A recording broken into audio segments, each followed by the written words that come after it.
Marital അഫെയറിന്റെ ഏറ്റവും വലിയ ഉപകരണം മൊബൈൽ ഫോണാണ്. ഇന്ന് സമൂഹത്തിൽ കണ്ടുവരുന്ന മാരിറ്റൽ പ്രോബ്ലംസിന്റെ ഏറ്റവും വലിയ ഒരു ഉപകരണം എന്ന് പറയുന്നത് മൊബൈൽ ഫോണാണ്. കയ്യിൽ ബോംബ് കൊണ്ട് നടക്കുന്ന പോലെയാണ് പല ഭർത്താക്കന്മാരും മൊബൈൽ ഫോൺ കൊണ്ട് നടക്കുന്നത്.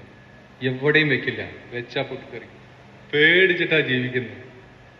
പാസ്വേഡ് കണ്ടുപിടിക്കാൻ പല തന്ത്രങ്ങൾ ഉപയോഗിക്കുന്ന ഭാര്യ. ഇതാണ് നമ്മുടെ സമൂഹത്തിലെ പലരുടെയും അവസ്ഥ. ബാത്റൂമിൽ കൊണ്ടുപോകുമ്പോ സാറേ എന്തിനാ ഇയാള് ഫോൺ കൊണ്ടുപോകണമെന്ന് ചോദിച്ച് എത്ര ഭാര്യമാരെ എനിക്കറിയാം. കാരണം ഇത് പുറത്ത് വെച്ചിട്ട് പോയാലേ ഇവളെങ്ങാനും പാസ്വേഡ് കണ്ടെടുത്താലോ. പിള്ളേരാണെങ്കിൽ അതിലും സ്മാർട്ടാണ്, അമ്മയെ സഹായിക്കാൻ നടക്കുക. വലിയ കഷ്ടമാണ്. അപ്പോ മൊബൈൽ